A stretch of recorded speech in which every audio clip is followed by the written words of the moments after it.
It's one of Canada's fastest growing industries. The Canadian wine industry has skyrocketed 33% from a $6.8 billion economic wallop in 2011 to more than $9 billion in 2015. This encompasses more than 670 wineries employing more than 37,000 Canadians. Welcome to the most wonderful time of the year as the MPs from the wine growing regions showcase their best vintages in this holiday season. Their submissions will be put to the taste test by the House of Commons resident sommelier. That would be Calgary MP Michelle Rempel. Let's get the representatives from the regions going east to west. Kings Haunt's MP Scott Bryson is promoting the pride of Nova Scotia. New this year to the panel is NDP MP Tracy Ramsey, who will be talking up the vintages from her riding of Windsor, Essex. And finally, Okanagan MP Dan Albus is showcasing the wines of beautiful British Columbia. And after fielding protests from their overlooked sensibilities, the Prince Edward County wine growing region has an entry by two entries by Michelle Rempel. Right, and she says they're darn good. All right. Let's get started. Let's go east. Scott, introduce your first one. Well, Don, I'm delighted to be here and presenting two of Nova Scotia's finest white wines. Benjamin Bridge NV Method Classic is a very nice sparkling wine, traditional method. It is, in fact, Benjamin Bridge traditional sparkling wines are served at Michelin star restaurants in Paris and London, including Gordon Ramsay's new Michelin 3-star restaurant in London. And they're known across Canada for Nova 7. This is a really great traditional sparkling method, and that's, so enjoy. Okay, cheers. And the verdict is Michelle. I mean, I'm so biased. Scott wines always win on the panel. I don't know. Now, this is just so crisp. It's got that nice green apple finish, and it is Michelin star worthy. This is just, for anyone who can get their hands on it, this is one of Canada's best wines. It's lovely, it's delicious. Really? And it's an honor to drink. Like so New Year's Eve Santé. type. Absolutely. You know what? That's a great point. Yeah. Raise a glass of Benjamin Bridge to ring in the new year, Scott. That's a wonderful, wonderful. All right, there you go. That's a good your toast second to fine entry. A toast to growing the middle class and a great Indeed. 2018. Entry number 2. So, Luckett Vineyards, and Pete Luckett is a great Nova Scotian entrepreneur who came to Nova Scotia from England in the 1970s. He started a few years ago Luckett Vineyards after running a very successful boutique grocery business. This is his 2015 buried white. Now, it is a white that is actually buried for aging 8 feet under the ground in Hungarian oak barrels. It is a Lacadie grape, which is the Nova Scotian grape that we're known for, but it is buried for over 2 years, actually, in 8 feet under, and it is, and hopefully, you know, you won't drink too much, Don, and end up. But this is a great wine. And you know what's like so wonderful about trying your wines year after year? This is the 5th year anniversary of the segment. Absolutely. Like your wines. They're rapidly improving.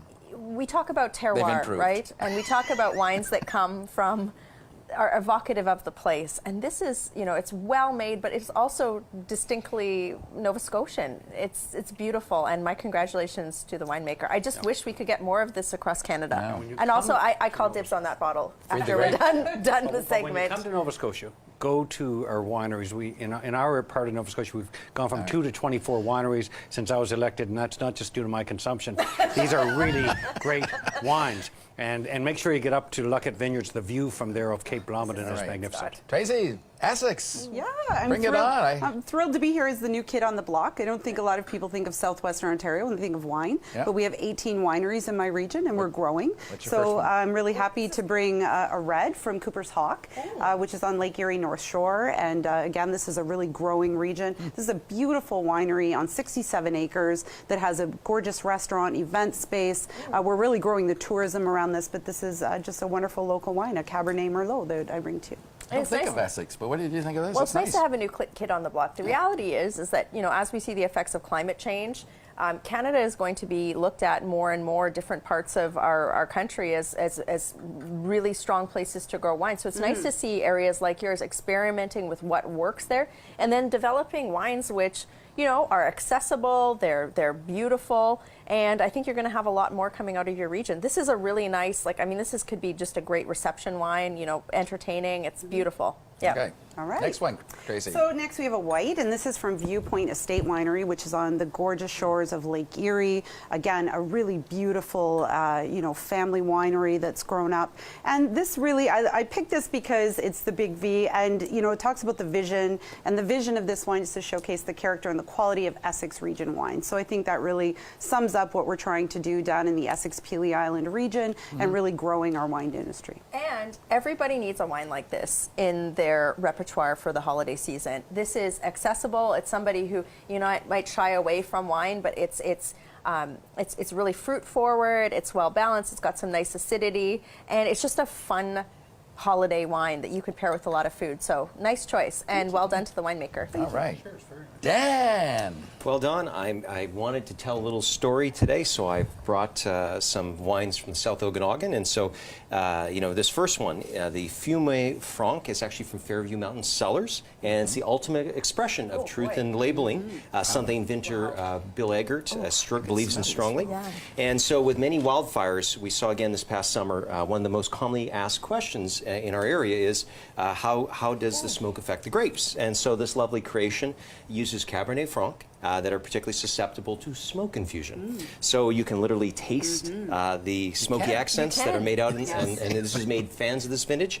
And that's why Fairview Cellars remains one of BC's best wineries for producing big reds. So I hope you enjoy this. Dan, this is so unique. It is. And for everyone watching, this is it actually smells almost peaty. Yes. But it's not unpleasant. It actually integrates well into the wine.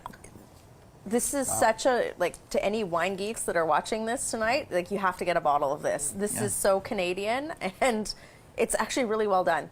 Oh, yeah. But it's smoky, super fumé with extra fumé sauce. And I always like a story, but at the same token, because we're in airports all the time, I'm sure many of you have probably had the chance to read the WestJet magazine. So if you fly WestJet, you'll know that Vinter Tyler Harleton was prominently featured in the October edition of the Onboard magazine, and was proclaimed the Okanagan Renegade winemaker. And so this is an amazing Viognier that reaches out with stone fruit and has elements of creme brulee, trailing licorice, and spice. And so with a finish that hits the skin of a just right apricot.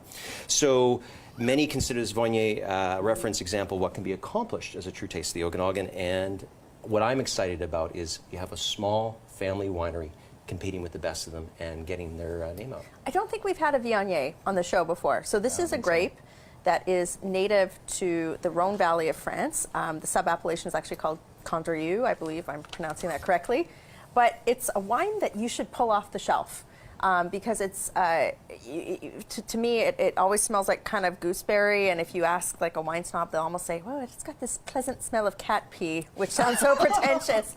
But it's just this really interesting wine that some people would kind of shy away from because they don't know what it is. Right. But it's a great food wine. It's well structured, and it actually grows really well in the region. So it's a beautiful example. 2016 Viognier from TH Wines. So. All right. Now, Michelle was bouncing off the ceiling in the green room as we did makeup saying, I've got two really super wines. Let's go. Yes. Prince Edward so County. The first one is from Hinterland Vineyards in Prince Edward County, made by just totally killer female winemaker, Vicky Samaras.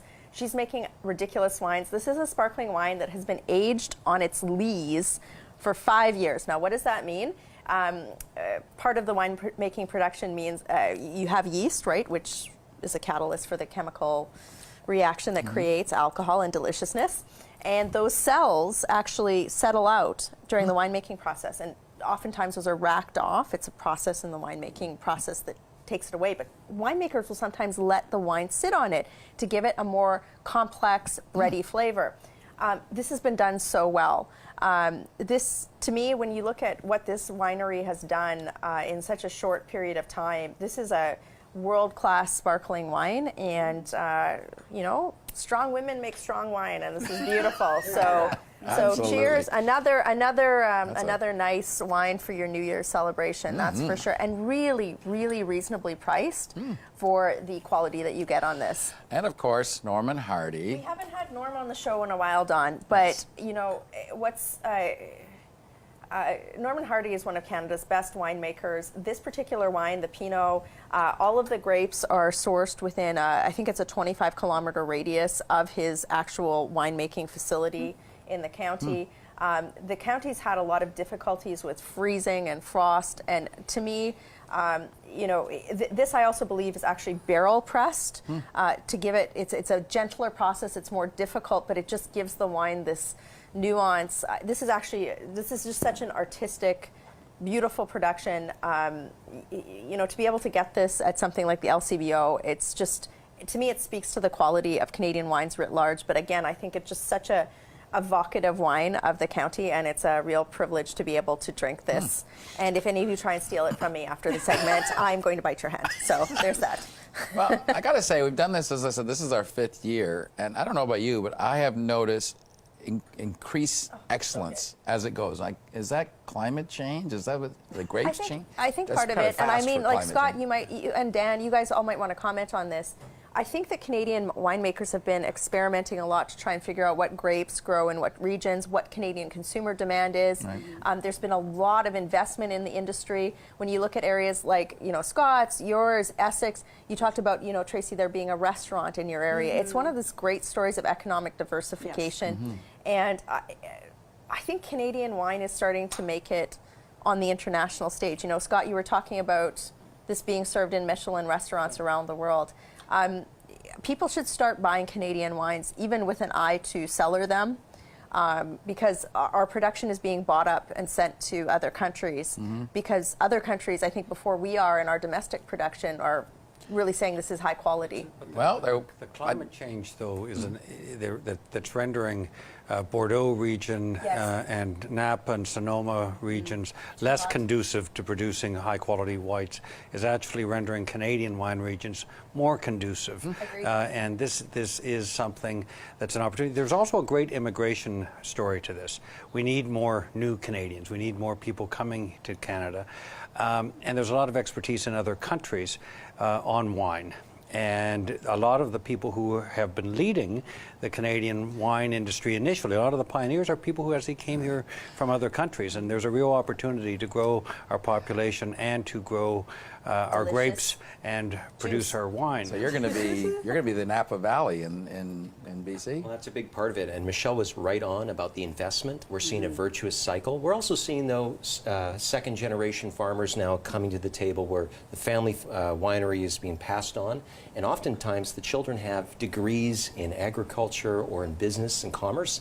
And so they're running. Painted Rock, his daughter. It's an amazing thing to see, because the investment that's going in raises the quality, but now also the bar has been set. So, you know, people like Anthony Von Mandel, Harry McWaters are legends, but now those are considered to be the entry points, and we'll just keep seeing you know, higher and higher expectations for Canadian wine. That's why it's so nice having you, a new region we're sort of bringing in. So thank you, Tracy. And we have some big players. I mean, we have Colio that's available across Canada. We have Pelee Island in my riding. You know, these are things that you'll find on any shelf in any store across Canada. So it's wonderful to be able to play across Canada as well. It's always a great pleasure. My most fun segment of the year. So anyway, let's have a cheers to 2017 wines. Or these aren't the 2017 wines. In 2017. Thank you all.